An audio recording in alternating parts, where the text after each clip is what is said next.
안녕하세요. 오늘 저희가 받은 자료들 보면서요. 요즘 복잡한 미국 경제 신호들하고 또 정책 변화, 이게 세계 경제에 미치는 파장까지 좀 깊숙이 들여다보겠습니다. 네, 겉보기엔 좀 어지러운데 여기서 진짜 중요한 흐름이 뭔지 그 의미를 같이 짚어보시죠. 예측이 점점 어려워지니까요. 핵심을 보는 게 중요할 것 같아요. 네, 맞아요. 오늘 자료들이 진짜 무슨 퍼즐 조각 같은 느낌이요.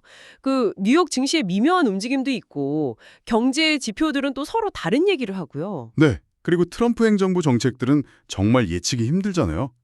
뭐 하원 통과한 감세한 얘기도 있고 주한미군 재배치 검토 보도나 하버드대 유학생 문제까지. 아, 맞다. 그런 것도 있었죠. 네, 여기에 뭐 유로존 상황, 유가 변동 같은 국제 변수들까지. 이걸 다 맞춰봐야 큰 그림이 좀 보일 것 같습니다. 맞아요. 그럼 시장부터 볼까요? 이게 좀 재밌는데 뉴욕 증시가 딱 방향을 못 잡고 혼조 세웠어요.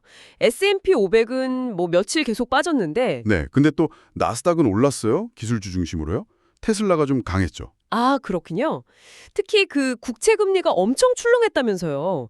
감세한 통과 소식 나왔을 때 30년물 금리가 2007년 이후 최고치까지 갔다고요. 네, 그랬다가 또 바로 매수세가 들어오면서 다시 쭉 내려왔어요. 와, 이게 왜 이렇게 변동성이 큰 걸까요? 그게요, 지금 시장의 불안 심리를 아주 잘 보여주는 거죠.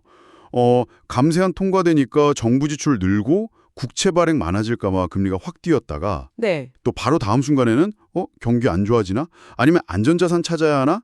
이런 생각에 또 매수세가 몰려서 금리가 내려온 거예요. 아하. 네. 그래서 나벨리어 같은 전문가는 채권 금리가 여기서 좀 더 내려와야, 좀 안정돼야 증시가 다시 힘을 받을 거다. 뭐 이렇게 보고 있고요. 시장 참여자들 기대랑 우려가 계속 부딪히는 거죠, 지금. 경제 지표들도 약간 그런 충돌하는 모습을 보여주는 것 같아요. 5월 민간 기업 활동 그 PMI 지수요. 그건 또 예상보다 좋게 나왔다면서요. 네, 맞습니다. 제조업, 서비스업 다 괜찮았고 주간 실업수당 신규 청구 건수도 좀 줄었고요. 이건 분명 좋은 신호인데 동시에 좀 걱정되는 부분도 있다고요? 네, 그렇습니다. 그 PMI 지수를 좀 더 자세히 뜯어보면요. 기업들 비용 부담이나 뭐 제품 가격 올리려는 압력 이런 게 여전해요. 인플레이션 우려가 계속 있는 거죠. 아, 인플레 압력. 네. 그리고 고용 증가세는 좀 둔화될 조짐이 보이고요. 실제로 계속 실업수당 받는 분들 수는 오히려 늘었고 4월 기존 주택 판매는 예상보다 더 안 좋았어요. 2009년 이후 4월 거래량으로는 제일 적었다고 합니다. 그럼 강한 부분도 있고 약한 부분도 있고 이게 딱 잘라서 좋다고 말하기 어려운 상황이네요? 네, 맞아요. 해석하기가 좀 까다롭죠. 이런 복잡한 와중에 달러는 또 강세를 보였네요. 미국 지표는 그래도 괜찮은 편인데 유럽 PMI는 안 좋으니까 달러로 돈도 몰린 거군요. 그렇죠. 한 전문가, 영이라는 분도 시장이 불확실성을 제일 싫어하는데 감세한 문제 말고도 뭐 관세 문제나 채권 시장 불안정성 같은 게 계속 변수가 될 수 있다고 지적했고요. 맞습니다. 이런 불확실성을 더 키우는 게 바로 정책 변화인데요. 제일 큰 뉴스가 하원에서 감세랑 지출 법안이 통과된 거잖아요. 네, 딱 한 표 차였죠. 아슬아슬했네요.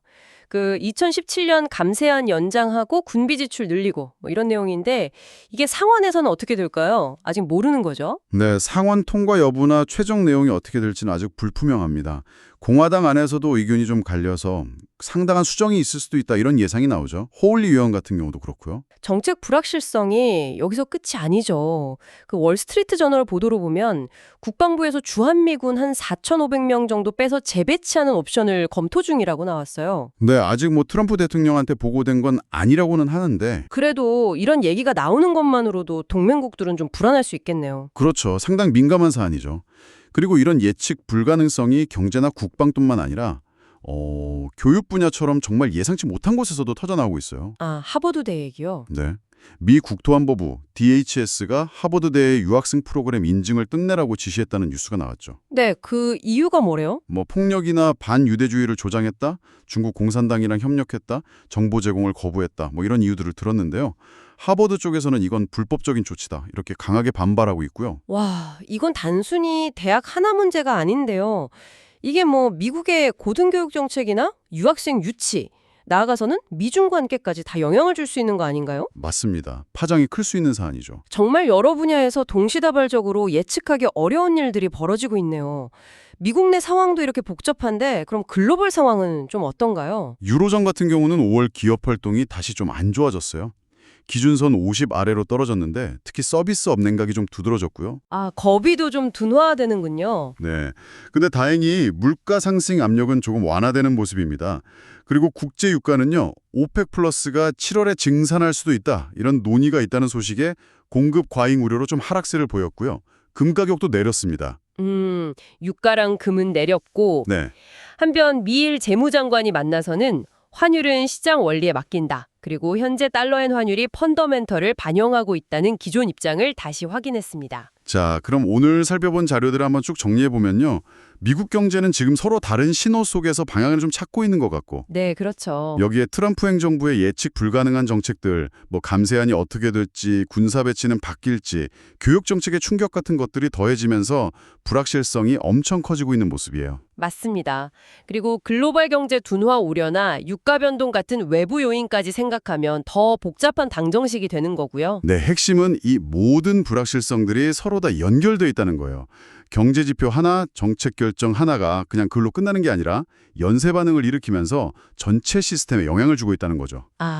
그래서 단편적인 정보 하나하나보다는 전체적인 맥락, 그리고 이것들이 어떻게 상호작용하는지를 이해하는 게 중요합니다. 그렇군요. 오늘 저희 분석이 이 복잡한 그림을 이해하시는데 당신에게 조금이나마 도움이 되었으면 좋겠습니다. 마지막으로 이런 질문을 한번 던져보고 싶어요. 네. 이렇게 변동성이 큰 환경에서 단기적인 위험 관리는 어떻게 해야 할까요? 그리고 좀 더 길게 봐서 지금 진행 중인 이런 변화들이 앞으로 몇 년 동안 미국 경제와 세계 질서에 어떤 구조적인 흔적을 남기게 될 거라고 보시나요? 이 질문들에 대해 당신만의 답을 한번 찾아보시는 시간이 되시길 바랍니다.